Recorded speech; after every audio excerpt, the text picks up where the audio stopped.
Dünyanın en büyük ve en gelişmiş teleskobu uzaya 25 Aralık 2021'de Fransız Guyana'sından fırlatıldı.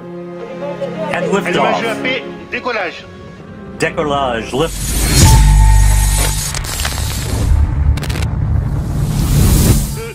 2, unité, top. And we have engine start. And Allumage liftoff. EAP, décollage.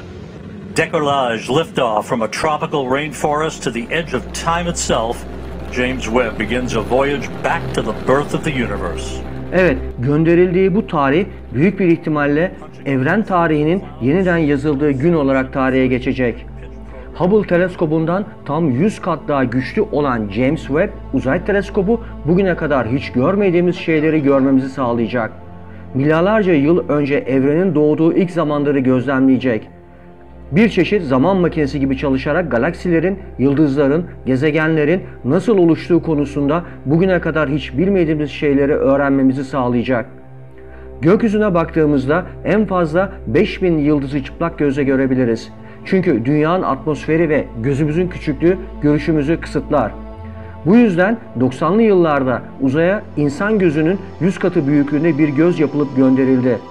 Hubble teleskobu denen bu cihazla bugüne kadar gördüğünüz muhteşem uzay görüntülerini bizlere ulaştırdı. Hubble teleskobunun görmediği ya da boşluk olarak gördüğü alanlarda neler olabilir sorusu Hubble'dan daha büyük gözlere sahip olan James Webb teleskobunun yapılmasını gündeme getirdi. Yarım asırdır üzerinde çalışılan bu teleskop tam 6,5 metre çapında olan evreni gözetleyecek çok daha büyük bir göz. 1,5 milyon kilometre uzaklıktaki uzay boşluğuna gönderilecek olan James Webb Uzay Teleskobu'nun büyüklüğünü kavrayabilmek gerçekten çok zor. Teleskobun aynasının altındaki kalkanlarla birlikte neredeyse bir basketbol sahası büyüklüğünde olan bu kalkanlar onu güneşten koruyacak.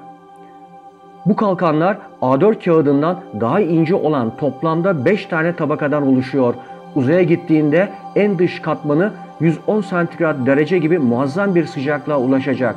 Onun hemen 5 tabaka aşağısındaki teleskobun olduğu bölgede ise sıcaklık eksi 200'lerin çok daha altına düşecek.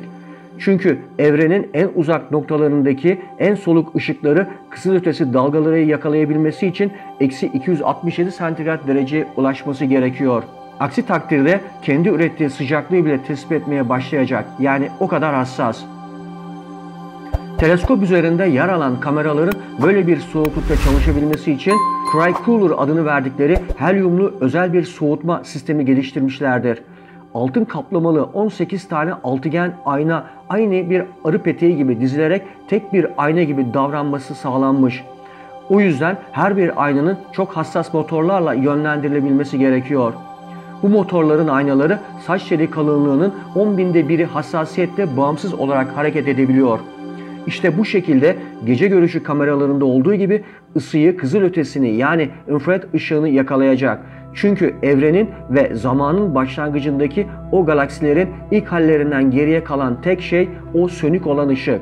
Ve öylesine soluk bir ışık ki bu günlerce aynı noktaya odaklanarak bakmayı ve o ışığı toparlamayı gerektiriyor. İşte öyle olduğu için Hubble gibi dünyanın yörüngesinde kalmayacak olan bu teleskop ayın 4 katı uzaklığında Lagrange denen özel bir bölgeye gönderilecek.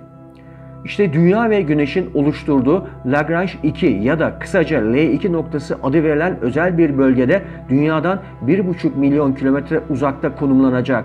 Bu sayede Dünya'nın ve Ay'ın ışığı onu rahatsız etmeyecek. Çünkü onun ve Güneş'in daimi arkasında kaldığı bir yörüngede hareket edecek.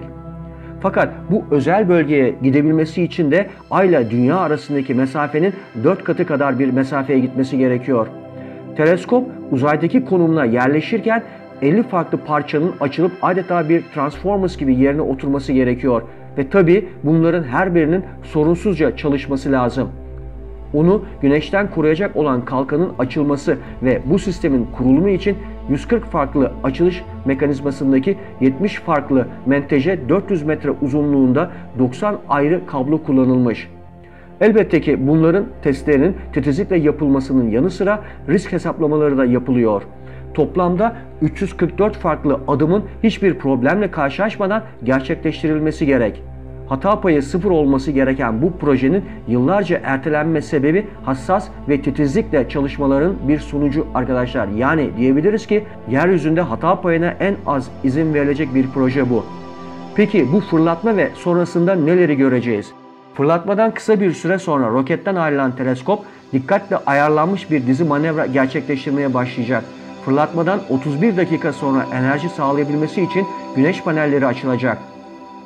20 saat sonra teleskoptaki ateşleyiciler onun yörüngesine gitmek üzere dünyadan uzaklaştırılacak. 24 saat sonra üzerindeki iletişim anteni açılacak. Bu sırada o kadar yüksek bir hıza ulaşacak ki 2 günden kısa bir sürede yani ayı geçmiş olacak. Sonra bir kez daha iticileri çalıştırıp yörüngesine doğru bir manevra daha yaptıracak. 3. gün güneş kalkanlarını taşıyan öndeki ve arkadaki paletler açılacak. Teleskobu ve bilimsel enstrümanları taşıyan gövde operasyonel yüksekliğine getirilecek. Sonra momentum yüzgeçleri açılacak.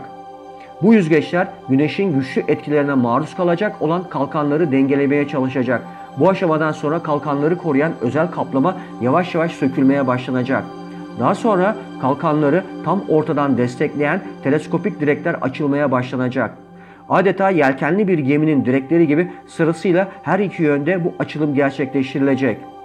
Ortada yer alan bir mekanizmayla kalkanın tüm tabakalarının gerginleştirilmesi sağlanacak. Yolculuğun 10. gününde Cry Cooler adı verilen özel soğutucu çalışmaya başlayacak.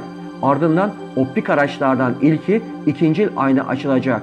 12. günden sonra büyük aynanın ilk kanadı, 14. gününde de diğer kanadı açılacak. Fırlatmadan yaklaşık bir ay sonra iticiler bir kez daha ateşlenecek ve teleskop nihai yörüngesine yerleştirilecek. Bundan sonraki aynalarda aynaların kalibrasyonu yapılacak. 18 farklı aynanın tek bir büyük ayna gibi hızlanıp odaklanabilmesi için binlerce küçük ayar yapılması gerekiyor. Evet, gerçekten de bu son derece önemli bir olay ve mühendislik açısından baktığımızda da çok büyük bir başarı. Ama daha da önemlisi çok büyük bir bilimsel sıçrama. Big Bang'den yani büyük patlamadan bu yana zamanın kozmolojik oku yaklaşık 14 milyar yıldan beri ilerliyor. Bu teleskop adeta bir zaman makinesi gibi o okun ilk zamanlarını, ilk 100 milyon yılını görmemizi sağlayacak. Belki de bu teleskopla da evrenin bebekliğini görebileceğiz arkadaşlar. Evet, bir videonun daha sonuna geldik. Başka bir videoda görüşmek üzere. Hoşça kalın arkadaşlar.